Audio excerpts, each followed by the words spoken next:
Namaste बिटिया हमेशा खुश रहो बिटिया. A very good morning to you all. Myself JVN Dr. Ravi Jain, Assistant Professor, Department of Practice of Medicine and Faculty of Homeopathic Science at Jyoti Vidyapeeth Women's University, Jaipur. In today's lecture, we are going to discuss about the neurological examination, and today we are going to discuss about the released reflexes or return primitive reflexes. So this is the series of neurological examination that we are discussing at present.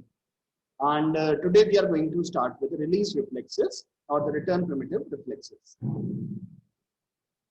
In organic brain disorders, diffuse degenerative disorders, certain reflexes are released from the control of higher center may be elicited. I will again repeat it because this is a little bit difficult. So I will repeat these things twice. Whenever a patient of organic brain disease is coming to you, there are various diffuse degenerative disorders. That is, certain reflexes are released from the control higher center. These can be elicited. They should not be there. Some may be elicited even in focal lesions, such as grasp reflex in the frontal lobe disease. All these primitive reflexes and their presence or absence in infancy is used as a part of developmental assessment. Hence, they appear during infancy, these disappear during childhood and adulthood, and they reappear or release during the damage to higher centers. So if any damage occurs to the higher center, these are released or they reappear by diffuse organic disease. The important higher level reflexes are, so we are going to discuss the important higher level reflexes now. Number one is grasping or avoiding reflex.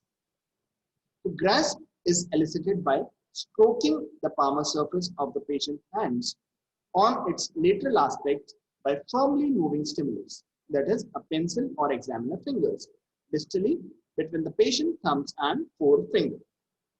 I will again repeat this: grasping or avoiding reflexes. Grasp reflex is elicited by stroking. You are stroking the palmar surface of the patient's hand on its lateral aspects, all right, by firmly moving a stimulus. So you are moving a stimulus, that is a pencil or the examiner hand, distally between the patient thumb and forefinger. The patient hand grasp the objects or move towards the examiner hand to grasp it. So what the patient is doing, the patient hand grasp the objects or move toward the examiner hand to grasp it. The grasp reflex is not inhibited even if the patient's attention is diverted. For example, by asking his or her address, if the observer tries to pull object or his or her finger, it used as a stimulus against the patient's flexed fingers. The patient tries to oppose with an equivocal force, so he tries to oppose it. I will again repeat this. The patient hand grasp the object or move towards the examiner hand, try to grasp it. So you are trying to grasp the object. The grasp reflex is not inhibited even if the patient attention is diverted. So if you are trying to grasp something and your attention is diverted, then also your grasping effort is not diverted. For example, by asking his or her address, so if the physician is asking the address of the patient, still if the grasp reflex is normal, then it is not diverted.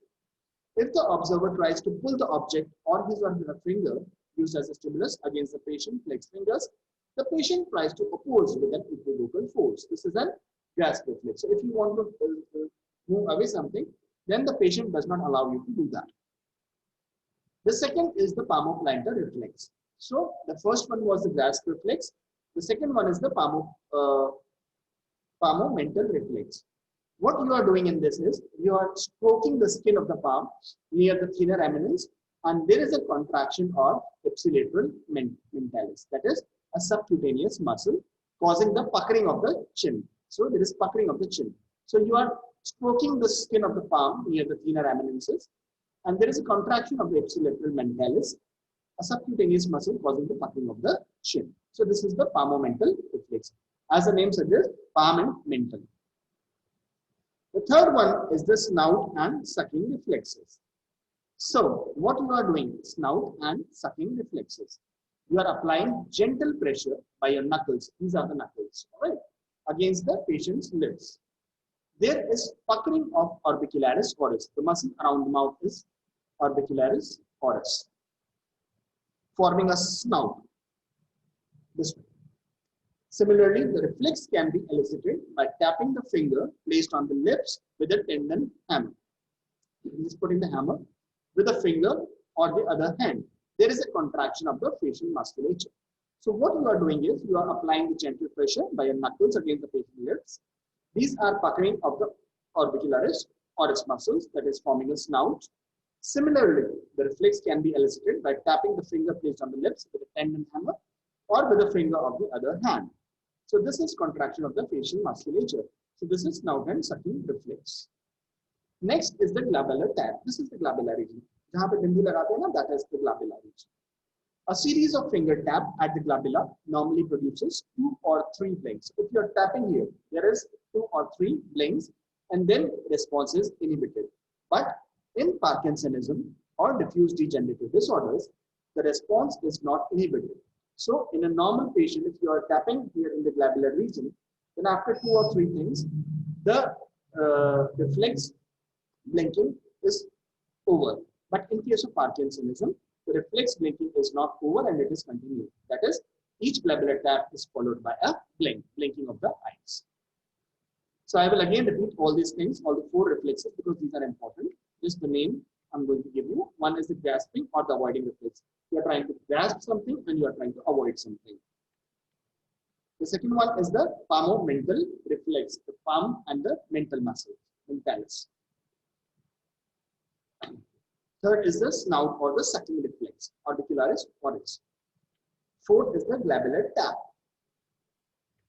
So this was all about today's lecture. In the next lecture, we are going to discuss about testing for aphasia. We'll be doing another examination for testing the aphasia. So this was all for today. This lecture, this session was powered by Digital Version 2.0, Jyoti Vidyapeeth Women's University. I hope you are satisfied with my digital session. If you have any query, please mention in the comment box and I'll try to resolve it. This was all for today. Thank you very much. We will be meeting in the next lecture tomorrow. Thank you.